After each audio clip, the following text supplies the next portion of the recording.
What if The Witcher and God of War had a video game baby? Obviously, this extremely reductive description doesn't do Banishers' Ghosts of New Eden nearly enough justice. But at the highest level, painting in the broadest of strokes, it's not the worst way to view Don't Nod's latest release. Now, those are some pretty lofty masterpieces to live up to. Does Banishers really provide the same level of quality seen in The Witcher's quests, stories, and open world? Or the excellent combat, exploration, and third-person action that God of War blew us away with time and time again? Long story short, no. Banishers doesn't reach the same incredible heights as those excellent titles. But its shared characteristics, third-person action, a deeply engaging story, and the other inspirations that it often wears unabashedly on its sleeve, all coalesce into a package that, while admittedly not as good, is still quite impressive, despite one undeniable pitfall holding it back from true greatness. Kicking things off with settings and performance, Banisher's menu is packed with different levers to pull in almost every area, along with some excellent accessibility additions to help fine-tune your experience if needed. There's a solid range of difficulty options as well, allowing you to play through the game in a more story-driven manner, or up the stakes for more of a challenge. I played on normal difficulty, but if you're looking to test your mettle against a challenging gauntlet, I'd highly recommend upping the difficulty at least one notch to start. I can count my number of deaths on one hand, and rarely felt any sense of actual danger outside of the final boss encounter. In terms of performance, running on an i9-10900 and NVIDIA 3080 with settings on high, I maintained a fairly solid 80 to 90 frames, which almost never noticeably dipped, even during hectic combat sequences with plenty of on-screen action. The game saves and loads quite fast, while menus are quick and responsive, outside of the occasional hiccup when bringing up the map. Unfortunately, despite the impressive frame rate, there were quite a few visual glitches, including object clipping, particularly during cutscenes, some extreme cases of pop-in, mostly with ground textures and vegetation, along with a severe case of the stutters while trekking through some snowy mountains. Although this specific issue only popped up once, so I'm willing to write it off for the most part. While none of these issues were particularly abrasive during my playthrough, your mileage may vary, and absolute sticklers for good graphical performance may need to bump some settings down a bit to maintain that optimal presentation. I did encounter a few bugs during my playthrough, but they were mainly visual and not gameplay related. These included a weird blurriness with wooden beams, and repeated ghosting with various effects like rain and snow. While not constant, they did pop up enough to be noticeable, persisting off and on all the way through the game's final hours. There was also an odd occurrence during some conversations where the camera would snap back to a certain fixed angle after each chunk of dialogue concluded. Inconsistent, but certainly jarring whenever it happened. Finally, the most disruptive issues were gameplay related, which, while rare, still did pop up. There were several times I got stuck on objects in the environment, during both exploration and combat. With the former, this could usually be fixed by backtracking a few steps, or mashing my left thumbstick around, after which the character model would unstick itself and I'd continue on my way. Much more annoying was when this happened during combat, as I'd get stuck on a rock or log and be swarmed by enemies while frozen in place. Definitely not ideal, and definitely higher up on the worth mentioning scale, as it sent me to the death screen at least once. There was also a single instance during the last 30 minutes of the game where an enemy just turned invisible. I could still see a faint outline around their model, and a health bar above its head, which definitely caught me by surprise, but this was more funny than anything else. Perhaps most egregious of all were my save files just disappearing. I keep 3 or 4 different files on hand at all times, and Banishers also has a generous autosave system, so this never wiped out a ton of my progress, but anytime you see a hole where one of your saves used to be gets your heart pumping, and I keep an eye out for this issue in particular. So, we have a great settings menu, solid performance, and a few, mostly minor bugs to contend with. Off to a good start. Now, let's dive into what Banishers is all about, and there's no better place to begin than with the beautiful, terrifying, and enchanting frontier of New Eden. Even before diving into Banishers, I was incredibly excited to explore its unique take on colonial America. Other titles have dipped into this time period before, Assassin's Creed 3, Total War Empire, and Age of Empires 3 for example, but it remains a relatively unexplored era compared to ancient, modern, and future history. Impressively, Don't Nod not only nailed the mannerisms, dialogue, and culture of the time period perfectly, with some creative liberties taken, but they've also crafted a unique version of the early colonies that serves as an enticing backdrop for the game's events. New Eden represents a distinct dichotomy, both to you as the player and the region's inhabitants. On one hand, this is a dark, foreboding, and often deadly frontier, where small communities of hardy settlers branched out from larger cities, and often other countries, to try and forge their own destinies, typically at great personal cost. On the other hand, New Eden is beautiful, striking, and largely unspoiled by the ravages of humanity. Its towering mountain peaks, lush forests, and beautiful rivers are blissfully serene, at least when you aren't being assailed by the undead.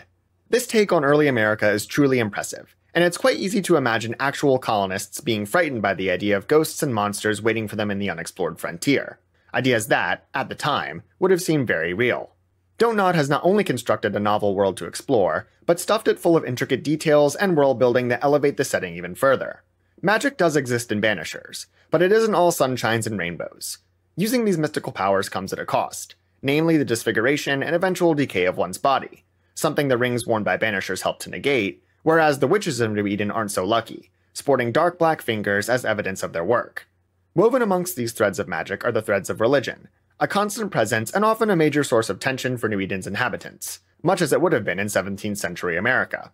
Banishers doesn't shy away from themes of persecution and discrimination, something it even points out from the start, and these depictions of wrongful judgment, which often came with the hefty price of one's life, were heartbreaking at times. Beyond these smaller details are more overarching concepts, like the Banisher profession itself. New Eden's Banishers are largely synonymous with the continent's Witchers, although Witchers generally hunt monsters more than ghosts, and are much quicker to cut down any humans who get in their way. Despite these differences in choice of prey and their moral compass, Witchers and Banishers do, at their core, serve the same purpose, ridding their respective worlds of pesky, unnatural problems, if their clientele are willing to pay. The inhabitants of New Eden, and their excellent dialogue, are another one of Banisher's strengths, which, for anyone familiar with Don't Nod's previous body of work, should come as no surprise.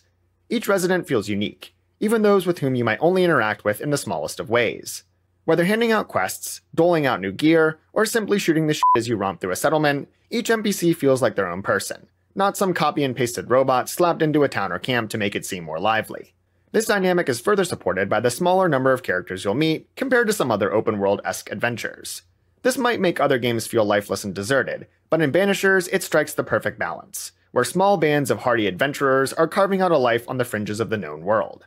The two characters central to Banisher's story are Rory Red McWraith and Antea Duarte, ghost hunters, adventurers, and lovers who arrive in New Eden at the behest of their friend Charles, who requested their assistance with a particularly nasty haunting. While investigating the case, which ultimately claimed their friend's life, the couple is forced to confront the horrifying prospect of Antea's own death, but their pain and grief doesn't end there. Not only must they navigate her untimely demise, but her unexpected return from the dead as well, and how they might resolve this conundrum while also defeating the nightmare that plagues New Eden. Will they adhere to their Banisher code and release Antea's spirit, like all the others they've sent to the great beyond? Or will they take a darker, less traveled path, forsaking their ghost hunting vows for love and fighting to bring Antea back to life, no matter the cost? Ultimately, their fate is handed over for you to decide, and as you see their journey to its conclusion, whatever it may be, you'll spend plenty of time getting to know Antea and Red, which is perhaps the most enjoyable part of the game. Their dynamic sucks you in from the start of this journey, and by its end, I had come to adore them both, as unique and often very different individuals, but also as a couple faced with perhaps the most daunting relationship problem imaginable. As you trek across New Eden, uncovering its secrets, solving ghostly mysteries, and battling evil specters, you become incredibly invested in the two Banishers, and after just a few hours, I was hooked on seeing their tragic tale through to its final conclusion. Antea and Red's connection feels real, thanks in large part to their numerous conversations, which range from deep and heartfelt exchanges to casual banter and jokes.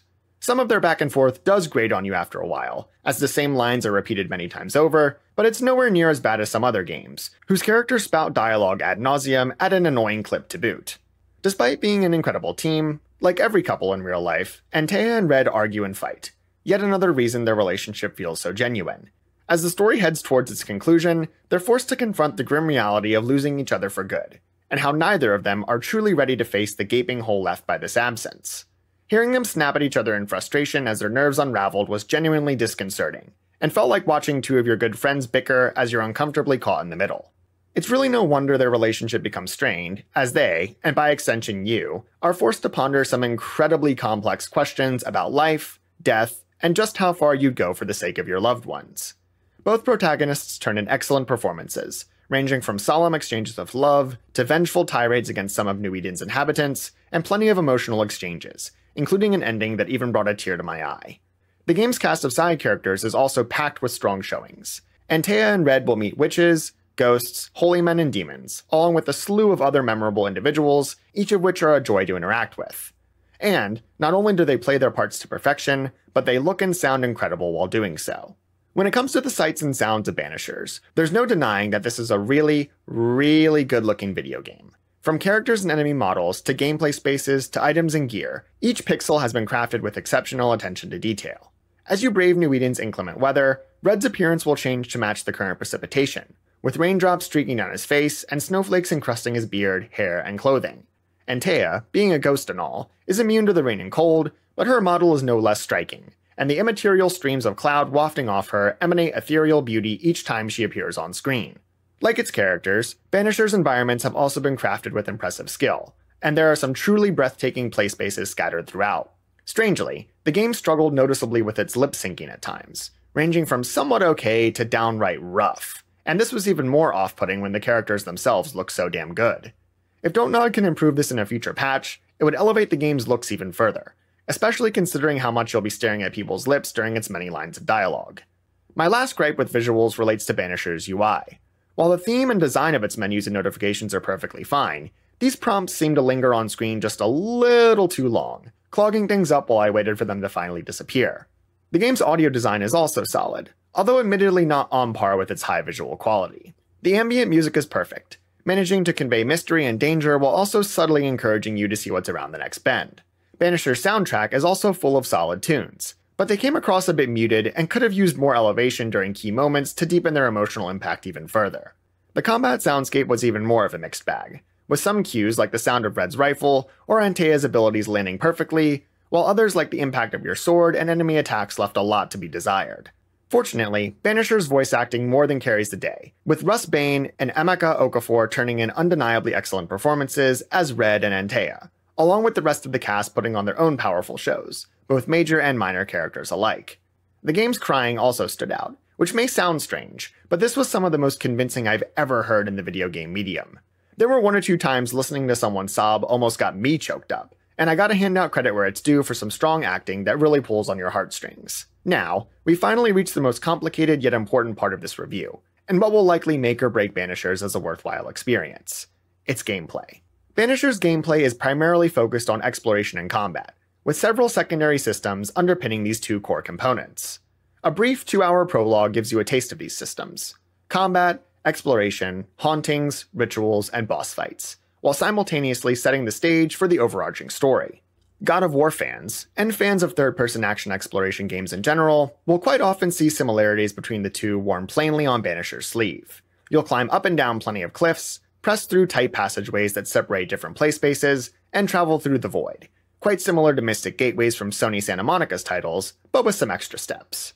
And yes, the bright yellow flowers guiding you each step of the way are funny at first, but not nearly as bad as some people would have you believe. Many common tropes of the genre exist in Banishers as well. Campfires, known as shelters, serve as your bonfires, allowing you to rest up and restore your health potions, access other shelters for fast travel, upgrade your gear, and modify your perk selections. Speaking of perks, there are several skill trees available, most of which feature dual upgrade paths to customize your playstyle while controlling either Red or Antea, whom you will switch between frequently while exploring and doing battle.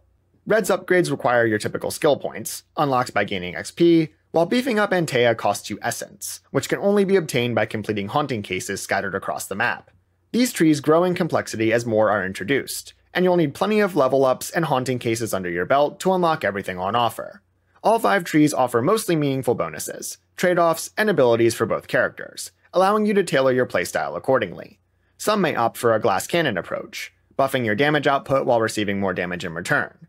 Alternatively, you can dump points into Perfect Switch, a mechanic that, when triggered by Red through parrying attacks, completing combos, and a plethora of other actions, provides a brief window where switching to Antea at just the right time will unleash powerful finishers and unique abilities. There are a lot of options to consider, but Banishers is extremely generous when it comes to respecking. No currency or items required, simply go into the evolution menu at a campfire and switch things around as you see fit. This is a nice change of pace from other games that lock you into a specific build, and is particularly helpful if you've invested significant time into one playstyle but decide to switch things up later. Intertwined with these skills is the gear you'll discover scattered across New Eden, various items that either Red or Antea can equip, like swords, rifles, amulets, and rings. Each comes with its own stat package, along with unique buffs for certain traits or abilities, and trade-offs, similar or even identical to some found in your skill trees. Items also have 7 upgrade levels that require different quantities and rarities of resources that scale with continued investment. Don't Nod probably could have cut 1 or even 2 of these tiers entirely, but they never felt like an unnecessary grind preventing you from maxing out your gear. And by the time I reached the finale, I had several fully upgraded items, with the rest very close to completion. You'll also collect 2 currencies during your travels. Witchstone is used to bargain with, you guessed it, witches, while pieces of 8 can be spent at less occult vendors. A variety of salespeople dot the settlements of New Eden, each with their own inventories to browse and buy from. Your dealings outside of their shops can have a marked effect on how they handle your patronage, so be careful who you choose to spurn. I fully expected Don't Nod to deliver on quest design, and they hit the mark here as well, offering a wide range of missions, haunting cases, and side activities to complete. Whether you're ridding New Eden's inhabitants of a pesky ghost, chasing down a missing person, or searching for an object of power, each chase the game sends you on is not only fun, but feels rewarding to complete. One quest has you dive deep into the bowels of an abandoned mine, uncovering the truth behind a mysterious plague that overtook it years ago, and unveiling the evil presence lurking in its deepest, darkest depths. This mission had everything you could ask for when it comes to quest design. A tragic, gripping story, interesting and conflicted characters, secrets to uncover, and an excellent boss battle to cap it all off. And this high bar of quality is repeated across nearly all of the game's activities. At its core, Banishers is about, well, banishing ghosts, and haunting cases require you to solve countless supernatural situations scattered across the frontier. Those familiar with Witcher contracts will quickly pick up on the gist. Identify your next case, gather clues, often with the help of Antea's undead powers, solve the mystery, and then hand out justice. Although that last part isn't always as simple as it might seem. There are 3 options to choose from when completing a haunting case: blame, banish, or ascend. Blaming places the burden of guilt at the feet of a mortal, with Red stripping them of their essence, and in the process, ending their life. If you find a ghost culpable, you can either banish or ascend them into the afterlife. The former is a forceful and not so pleasant expulsion from the material plane, while the latter is a more gentle release, allowing the spirit to pass on peacefully. Each of these decisions will either fuel Antea's resurrection, or enable her own peaceful ascent to the great beyond, so choose wisely depending on your ultimate ambition for the couple. I decided early on to give Antea a peaceful ascent, and stuck to this plan the whole way through, although you do have the option to backtrack later should you so choose. Don't Nod nailed these hauntings as well, making each a unique, interesting story that forces you to make some really tough decisions.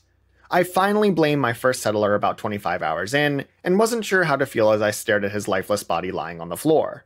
On one hand, he definitely deserved to be punished, but is it a banisher's place to pass judgment on the living when their purview is supposed to only be over the dead?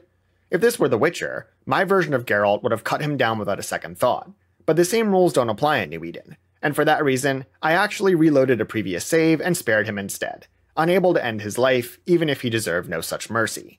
Tough calls are common throughout Red and Antea's journey, and how you choose to resolve them will visibly impact the story's outcome and the world around you, but finding them requires a bit of exploration first. Braving the frontier of New Eden is a joy, and this world not only encourages you to step off the beaten path, but rewards you handsomely for doing so, while allowing you to explore at your own pace, outside of specific scripted sections. Each time I ventured into a new area, I immediately looked around and thought, I can't wait to explore, a true testament to the quality of what's been crafted here. I would often enter a new cave, forest, or mountain pass, expecting to quickly breeze through it, and then realize an hour had gone by, and I was already exploring a whole different area without even realizing it. The game's map is larger than I expected to be honest, but isn't bloated to the point of being too big. Readability can be a little rough at times, especially when exploring underground, but this isn't too bad once you memorize the markers and icons laid out to guide you. There are plenty of activities to complete, and I was often surprised by the number of quest markers that continued to pop up as time went on. Some of these are repeatable, and can be farmed for additional materials, XP, and stat buffs, but this never felt required to maintain a good stockpile of resources or keep up with leveling. Another nice touch are the game's rituals, 5 actions that each serve a distinct purpose in the couple's ghost-fighting repertoire. Make Manifest calls forth restless specters to do battle, while Summon Scourge entices a powerful mini-boss to appear.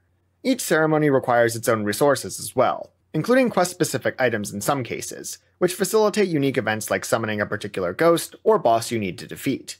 Speaking of resources, New Eden is packed to the brim with plants to pick, minerals to unearth, and other various materials to collect, with each biome providing its own unique substances. These are all easily identifiable regardless of your surroundings, thanks to a flashing animation that plays over them repeatedly, regardless of how far away they might be. Thanks to this, I almost never missed an opportunity to do some harvesting. Even when sprinting through an area at breakneck speed, that signature flash almost always caught my eye.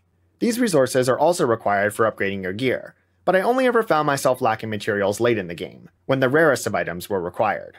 Admittedly, I am the type of player who stops to snag every flower I see, so your mileage may vary depending on your commitment to the collection cause. Banishers also incorporates environmental puzzles into its exploration, and God of War veterans will be quite familiar with tasks like moving an object to climb up a ledge, cutting ropes to access new areas, and so on. Some obstacles can be tackled by Red on his own, while others require the help of Antea's powers to overcome. Teleporting across vast distances, blasting large rock formations apart, and working in tandem with Red to clear out unnatural foliage are some of the challenges she'll be called upon to help resolve. The game does a good job of noting which blockers you can't clear just yet, even marking them on your map for future reference, and this helps you remember what areas require a second visit after you've unlocked the missing power needed to clear the way. One obstacle you'll face are ghost wards, magic totems that prevent Antea from manifesting her powers until they've been destroyed by Red. Sprinkled into both environmental and combat encounters, these should almost always be top priority when you stumble upon one. There are also plenty of smaller pursuits to track down, like Altars of the Incarnate, which provide permanent stat buffs for Antea and Red, along with cursed chests, which can only be unlocked after learning a specific ritual that breaks their magical seal. You'll even stumble across treasure maps, visual puzzles depicting a location where valuable items are hidden. These require a keen eye to solve, although, once you've acquired a map, Antea or Red will point out when that particular trove is nearby. Then, there's the Void. Similar to God of War's Mystic Gateways, stepping through one of these portals, or breaking through in this case, will transport you to an otherworldly realm. The afterlife, in fact, or at least some part of it. Red and Antea have spent plenty of souls packing in their time as Banishers, and as you traverse these areas, unnatural entities will often impede your progress, including some that have come back from the past to haunt them. With such a wide range of activities available, Donut has done a commendable job of guiding your adventure without feeling too overbearing or intrusive, for the most part. Some features are quite obvious, like campfires marked with vibrant blue smoke lanterns, but there are plenty of collectibles, gear, and lore tidbits hidden across New Eden that require a sharp eye to find and collect. If you want to uncover all of these secrets, a fair bit of backtracking will be required, and this is the exploration loop's biggest pitfall. There were several times I spent upwards of 10 or even 20 minutes hustling back and forth, revisiting old areas for a new quest or collectible. Be prepared to spend a good chunk of time running to and fro if you plan on clearing most of the map. There's also an unmissable point of no return warning prior to the finale, and unlike many other games, there really is no coming back afterwards. No free roam, no completing side missions and haunting cases. When the main quest is done, so are you. I rolled credits after 35 hours, and was shocked to see that, according to the in-game tooltip, I'd only reached 50% map completion. Another testament to how much there is to do in Banishers, and how much fun you'll have while doing it.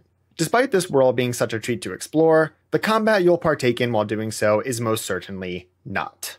Combat in Banishers is based around a dual character system. Red's physical form is better at taking down some enemies, while Antea's spectral presence is more suited for others. Dealing damage with Red builds up Antea's spirit bar, which serves as her health pool and also allows for various abilities to be unleashed upon her enemies. Once depleted, Red will need to rebuild it before you can call on her help again. In theory, this is an excellent framework. You switch between characters and make use of their different abilities to tackle each specific encounter. In practice, however, it doesn't click. Not because the system isn't fun or engaging, but because of how awful battling it out with your enemies actually feels. When I struck a Spectre for the very first time, Red's sword connecting with their ghostly body felt about as good as slapping someone with a soggy loaf of bread. The game's combat, and by extension much of its movement, feels weightless, but there's an important distinction to make here. In God of War or Remnant 2, combat doesn't feel weightless, it feels effortless. When you cleave an enemy in two with Kratos' axe, you can tell the demigod isn't even breaking a sweat, but you sure as hell feel that weapon tear through them like a hot knife through butter. In Remnant 2, dodging enemy attacks, then whipping out your weapon to strike back at them feels sublime from start to finish, whether that be 10, 20, or 50 hours later. This lack of impact in Banishers isn't as egregious when controlling Antea. Being a ghost and all, she doesn't carry much weight, but you really feel it with Red. Many of his movement animations, like running, jumping, and dodging, feel stiff and unnatural. When vaulting across open spaces, his body just moves from one edge to the other, transporting through the air as if he himself were a ghost. Red can use his sword to parry incoming attacks, but this was unreliable and largely unenjoyable as well. Their slow, floaty motions can be hard to predict, and even when a parry does connect, that same weightlessness ruins the feel. It does work better when locked onto a single target, but most encounters have you squaring up against multiple enemies, negating the small advantage, and I ignored the system almost entirely in favor of dodging instead. One saving grace was Red's rifle. This powerful weapon felt great to use, even at longer ranges, and when combined with the right gear and perks, you can easily dish out incredible amounts of range damage. Banisher's enemy variety also largely falls flat. There's a decent range of opponents, from light and heavy melee combatants, to ranged counterparts, and even some spellcaster-style specters you'll occasionally encounter. The problem is, there's not much else beyond those few basic archetypes, save for the occasional mini-boss, many of which are reused from other encounters. Not only do they lack variety, but many enemies are incredibly spongy. In fact, most are actually made up of two separate entities. The first can be brought down by Antea, after which you can end them once and for all with Red. So, not only are you forced to defeat enemies twice over, but they often take quite a few blows to bring down, especially as you gain more levels and they scale up with you in turn. You can prevent these Spectre possessions in some cases, which allows you to only fight an enemy once, but you often aren't given that option at all, and are forced to contend with this questionable design. You also have a Banish gauge that builds up during combat. Once full, it can be unleashed to deal massive chunks of damage to an enemy, significantly shortening these often drawn-out encounters. Banisher's combat would be much better had Don't implemented more enemy variety without layering them on top of one another. Having more enemies for both Red and Antea to fight, while retaining their susceptibility to certain attacks, would have kept combat feeling fresh much deeper into the game. Some encounters do feature unique modifiers, like increased damage from an ability or character, and while this spices things up in some cases, in others it only exacerbates enemy sponginess by forcing you into a suboptimal playstyle. Boss fights aren't perfect either, but are generally a step above the basic combat encounters you'll face. The first major boss was also the least enjoyable. While it did provide a visual spectacle and carried emotional weight, the duel was largely let down by the feel of combat itself. Fortunately, things did improve from there. The next boss I faced was head and shoulders above the first, thanks in large part to a heavier focus on mechanics over actual combat. The game's remaining bosses were mostly decent, offering a mix of straight-up duels and secondary mechanics to help carry them through. Banisher's final boss was a solid culmination that ended things on a high note. Emotions were at a fever pitch, the spectacle was stunning, and the boss itself offered more of a challenge than anything else prior. Perhaps the one silver lining amongst all this negativity is that combat does start to feel a little better over time. As you familiarize yourself with its dual character framework, the spread of enemies, and the couple's movesets, you slowly acclimate to its shortcomings. Is combat in Banishers the absolute worst that I've ever engaged with? No, it's not.